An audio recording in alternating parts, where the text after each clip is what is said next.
The Wonderful Wizard of Oz by L. Frank Baum. Chapter 18.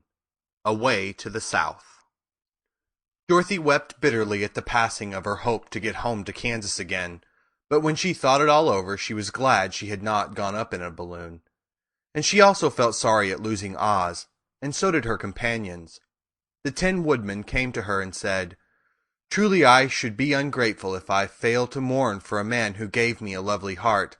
I should like to cry a little because Oz is gone, if you will kindly wipe away my tears so that I shall not rust."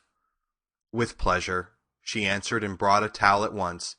Then the Tin Woodman wept for several minutes, and she watched the tears carefully and wiped them away with the towel. When he had finished, he thanked her kindly and oiled himself thoroughly with his jeweled oil can to guard against mishap. The Scarecrow was now the ruler of the Emerald City, and although he was not a wizard, the people were proud of him, for, they said, there is not another city in all the world that is ruled by a stuffed man. And, so far as they knew, they were quite right. The morning after the balloon had gone up with Oz, the four travelers met in the throne room and talked matters over. The Scarecrow sat in the big throne and the others stood respectfully before him. "We are not so unlucky," said the new ruler, "for this palace and the Emerald City belong to us, and we can do just as we please. When I remember that a short time ago I was up on a pole in a farmer's cornfield, and that now I am the ruler of this beautiful city, I am quite satisfied with my lot." "I also," said the Tin Woodman, "am well pleased with my new heart, and, really, that was the only thing I wished in all the world. For my part, I am content in knowing I am as brave as any beast that ever lived, if not braver," said the Lion modestly. "If Dorothy would only be contented to live in the Emerald City," continued the Scarecrow, "we might all be happy together." "But I don't want to live here," cried Dorothy. "I want to go to Kansas and live with Aunt Em and Uncle Henry." "Well, then, what can be done?" inquired the Woodman. The Scarecrow decided to think, and he thought so hard that the pins and needles began to stick out of his brains. Finally he said, "Why not call the winged monkeys and ask them to carry you over the desert?" "I never thought of that," said Dorothy joyfully. "It's just the thing. I'll go at once for the golden cap." When she brought it into the throne room, she spoke the magic words, and soon the band of winged monkeys flew in through the open window and stood beside her. "This is the second time you have called us," said the Monkey King, bowing before the little girl. "What do you wish?" "I want you to fly with me to Kansas," said Dorothy. But the Monkey King shook his head. "This cannot be done," he said. "We belong to this country alone and cannot leave it.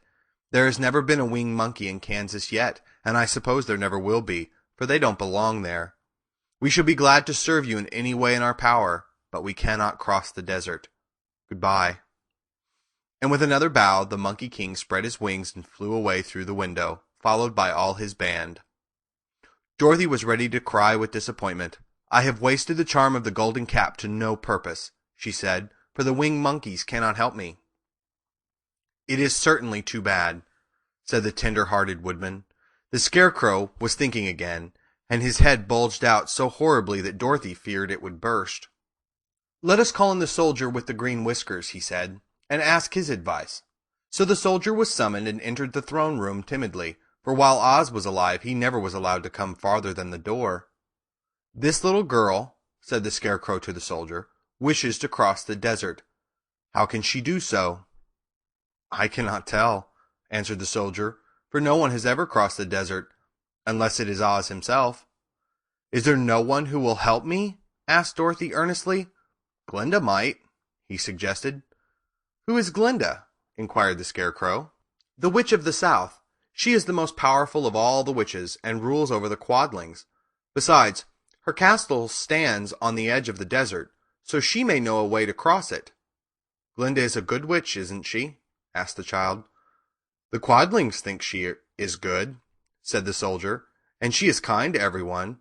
I have heard that Glinda is a beautiful woman, who knows how to keep young in spite of the many years she has lived." "How can I get to her castle?" asked Dorothy. "The road is straight to the south," he answered, "but is said to be full of dangers to travelers. There are wild beasts in the woods, and a race of queer men who do not like strangers to cross their country. For this reason, none of the quadlings ever come to the Emerald City. The soldier then left them, and the Scarecrow said, "It seems, in spite of dangers, that the best thing Dorothy can do is travel to the land of the South and ask Glinda to help her. For, of course, if Dorothy stays here, she will never get back to Kansas." "You must have been thinking again," remarked the Tin Woodman. "I have," said the Scarecrow. "I shall go with Dorothy," declared the Lion, "for I am tired of your city and long for the woods and the country again. I am really a wild beast, you know. Besides, Dorothy will need someone to protect her." "That is true," agreed the Woodman. "My axe may be of service to her, so I shall go with her to the land of the South." "When shall we start?" asked the Scarecrow. "Are you going?" they asked in surprise. "Certainly. If it wasn't for Dorothy, I should never have had brains.